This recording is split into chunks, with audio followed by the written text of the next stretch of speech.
Hello, I'm Debbie Bell-Hosking for FinextraTV at EBAday 2026 in Copenhagen. And I'm joined by Sheri Brandon, Head of New Business, Worldline. Welcome. Thank you, Debbie. I'm really happy to be back. Just as I was saying your title there, I was thinking it's perfect for what we're talking about, new business, because so much is happening. It is. Very exciting times. Payments has never been going faster than before. Oh my goodness, yeah, that's another key word, isn't it? But we'll save that one for later, faster.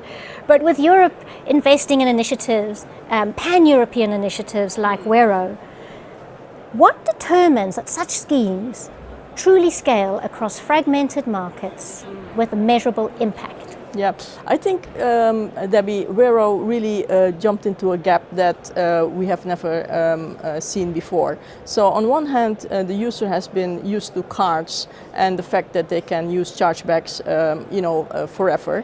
Then on the other hand, there is account to account where you can simply do a bank transfer. And Wero is actually crossing that gap beautifully, because now you have a beautiful UI where you can have real-time, instant, with the trust that people can have in the system, meaning they can also do chargebacks if the e-commerce transaction goes wrong.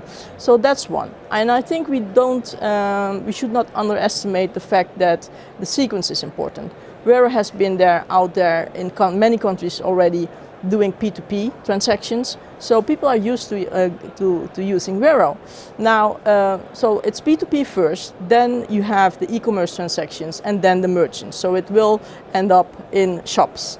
And that's, I guess, where the users will start using also those elements of Wero, where, if acceptance is wide, then they will start using it. Then thirdly, don't underestimate the sovereignty part, right? European sovereignty becomes more and more important. We all know what's happening in the world around us. So I think there is this element of, it's a part of an emotion that people think, okay, it is European, so let's start to use it. So I guess all of that will lead to the success of Wero. I'm going to pick up on another word you're saying now, which is success. What would you say differentiates successful wallets in what is becoming an increasingly crowded and regulated European market? Yeah, I think you mentioned regulation there.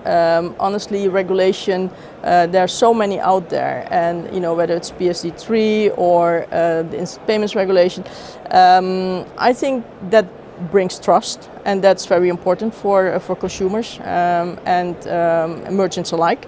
Then, the ubiquity of acceptance. That's where, as long as the acceptance is wide enough, it will be successful. Finally, I think, keeping the bank in the loop, where basically the bank is holding the KYC, and users are used to that. They trust their bank.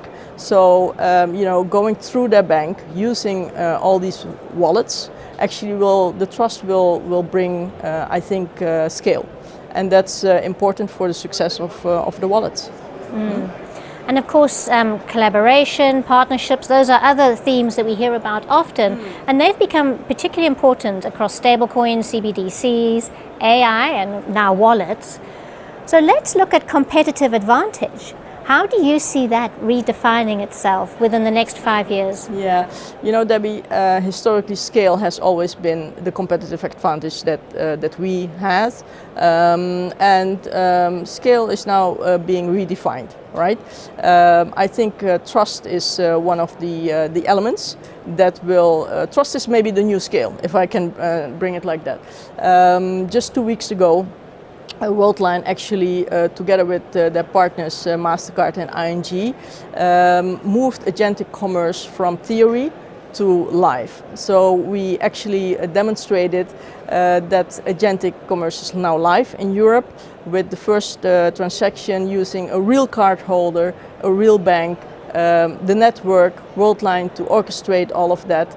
and then of course the acquiring bank as well, and the merchant, not to forget the merchant. It also means that you have to work together. It's a world of collaboration and partnerships. So stablecoin issuers need the banks, and the banks need the networks. So we all need to work together. And for me, it means that in the end, interoperability becomes really the new competitive advantage, to be honest. I like that. So interoperability, the new competitive advantage, and trust is the new scale. Trust is the new scale, indeed. On that note, thank you so much for joining us, Sheri. Thank you, Debbie. It was again nice to be here.